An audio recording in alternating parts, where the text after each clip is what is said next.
রাধে রাধে রাধে গোবিন্দ রাধে রাধে রাধে রাধে গোবিন্দ রাধে।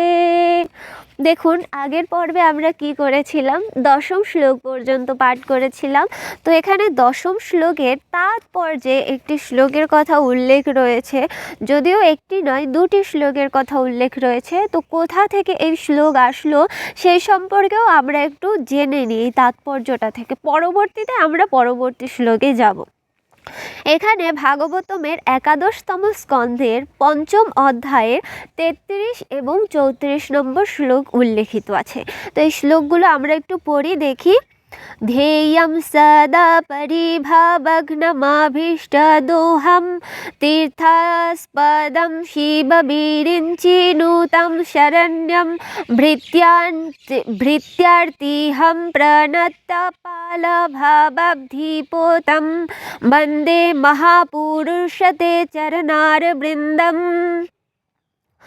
त्यक्ता सुदुस्त्यजा सुरेप्सिता राज्यलक्ष्मीं धर्मिष्ठ आर्यवचस यदगादरण्यं मायामृगं दयिता येप्सितमन्वधावदः वन्दे महापुरुषते চরণারবৃন্দম।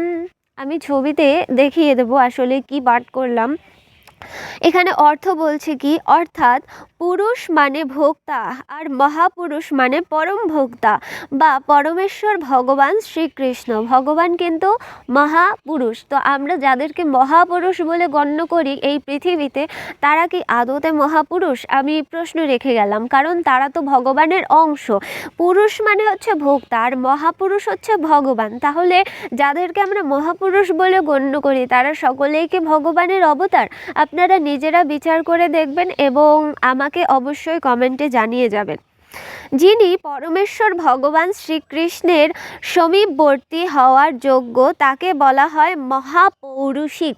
তো আমরা যাদেরকে মহাপুরুষ বলি আসলে তারা কিন্তু আসলে হচ্ছে মহাপৌরুষিক, মানে তারা মহাপুরুষের কাছে পৌঁছাতে যোগ্য। মহাপুরুষের সঙ্গে তাদের একটা আলাদাই সম্বন্ধ রয়েছে বা যোগাযোগ রয়েছে। কেউ যখন মনোযোগ সহকারে উপযুক্ত বক্তার কাছ থেকে শ্রীমদ্ ভাগবত শ্রবণ করেন তখন তিনি অবশ্যই মুক্তিদানে সক্ষম ভগবানের ঐকান্তিক ভক্তে পরিণত হন। ভগবানকে সে হলো মুক্তিদানে আমাদের সক্ষম। কারণ কি, আমাদের পাপ আদি যা কিছুই থাকুক না কেন এর সব কিছু গ্রহণ করে আমাদের মুক্তি দিতে পারে একমাত্র পরমেশ্বর ভগবান শ্রীকৃষ্ণ। তো আমাদের ভগবানের নিকটে যেতে হলে কাদের কাছ থেকে পাঠ শ্রবণ করা উচিত? যারা আসলেই সত্যিকার অর্থে পাঠ জানে। এ বলে আমি নিজেকে নিয়ে কিছু বলছি না, কারণ আমি এখনও শিখছি, আমি এখনও স্টাডি করছি। তো যারা আমি দেখেছি অনেককেই পাঠ করতে, কিন্তু ভাগবত তত্ত্ব কথা বাদ দিয়ে তারা আনুষাঙ্গিক বিষয় নিয়ে অন্যান্য বিষয় নিয়ে বহুত খুব আলোচনা করে। তো সেই আলোচনাগুলো আমার দৃষ্টিতে মনে হয় না ঠিক। যখন আমাদের ভাগবতে আছে 18,000 শ্লোক, তো আমরা যে ভাগবত পাঠ করি 18,000 শ্লোক পাঠ করা কিন্তু নিতান্তই কষ্টকর।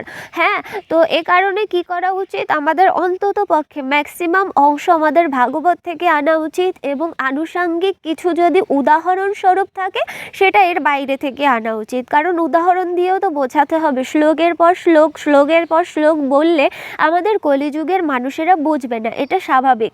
কিন্তু সবই যদি আমি আনুষাঙ্গিক কথা বলি, ভাগবতের যদি একটাও কথা না বলি অথবা একটা কি দুটো কথা বলি, তাহলে তো সেই অধ্যয়নটা আর ভাগবত অধ্যয়ন হলো না। আমি আমার দৃষ্টিতে যেটা মনে হয়েছে সেটা বললাম। আপনাদের যা মনে হয় আপনারা অবশ্যই কমেন্টে লিখে জানাবেন। আমরা এবার একটু 11 নম্বর শ্লোকে যাব। 11 নম্বর শ্লোকে কি আছে?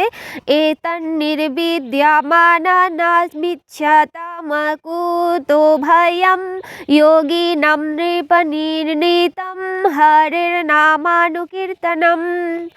অনুবাদ: হে রাজন, মহান আচার্যদের প্রদর্শিত পন্থা অনুসরণ করে নিরন্তর ভগবানের পবিত্র নাম কীর্তন করা সকলের জন্য সিদ্ধি লাভের নিশ্চিত তথা নির্ভীক মার্গ।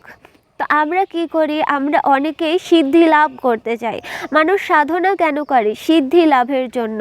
তো সেই সিদ্ধি লাভের পন্থা যদি আমরা অবলম্বন করতে চাই, তাহলে আমাদের কি করা উচিত? তেমনই পাঠ শোনা উচিত, তেমনই তত্ত্বকথা শোনা উচিত, এবং তার থেকে আমাদের কিছু গুণ অর্জন করা উচিত, এবং ধ্যান তপস্যা আদি যা কিছু করি না কেন সিদ্ধি লাভের জন্য, সেগুলো করা উচিত যার দ্বারা ভগবান আমাদের সিদ্ধি প্রদান করতে পারে। এমনকি যারা সমস্ত জড় কামনা বাসনা থেকে মুক্ত হয়েছেন, যারা সব রকমের জড় জাগতিক সুখভোগের প্রতি আসক্ত, এবং যারা দিব্য জ্ঞান লাভ করার ফলে আত্মতৃপ্ত হয়েছেন, তাদের সকলের পক্ষেই এটি হচ্ছে সিদ্ধি লাভের সর্বোৎকৃষ্ট পন্থা। দেখুন, এখানে আমি মনে করি একটুখানি ভুল রয়েছে। হ্যাঁ, এখানে প্রথমে বলা হয়েছে কি, এমনকি যারা সমস্ত জড় কামনা বাসনা থেকে মুক্ত হয়েছেন। কামনা বাসনা থেকে মুক্তের কথা বলা হয়েছে, যারা সব রকম জড়জাগতিক সুখভোগের প্রতি আসক্ত। এখানে আসক্ত লেখা হয়েছে, আমার মনে হয় যে এটা হচ্ছে অনাসক্ত হবে। হ্যাঁ, তো এরপরে আছে কি, এবং যারা দিব্য জ্ঞান লাভ করার ফলে আত্মতৃপ্ত হয়েছেন। যারা দিব্য জ্ঞান লাভ করেছেন, তাদের আর জড়জাগতিক সুখভোগের কি প্রয়োজন? আমি মনে করি এখানে একটু টাইপিংয়ে ভুল আছে। আপনারা একটু দেখবেন, আপনাদের কাছে যদি ভাগবত থেকে থাকে তাহলে অর্থটা একটু খুঁজে দেখবেন যে আমি ঠিক বলছি কিনা। তাদের সকলের পক্ষেই এটি হচ্ছে সিদ্ধি লাভের উৎকৃষ্ট পন্থা। তো যারা সিদ্ধি লাভের উৎকৃষ্ট পন্থা অবলম্বন করছে, তারা কোনোভাবেই জড়জাগতিক সুখভোগের প্রতি আসক্ত হবে না, তারা হবে নিরাসক্ত হবে, তাই না? তো আমরা এটা একটু কমপ্লিকেটেড হয়ে যাচ্ছে। তো আমরা এখন কি করব, আমরা আজকের অধ্যয়ন এখানেই শেষ করব। তো পরবর্তী শ্লোক আমরা দ্বাদশতম শ্লোক দিয়ে আগামী পর্ব থেকে শুরু করব, আগামী ভিডিওতে শুরু করব। সেই পর্যন্ত সাথে থাকুন। ধন্যবাদ। রাধে রাধে।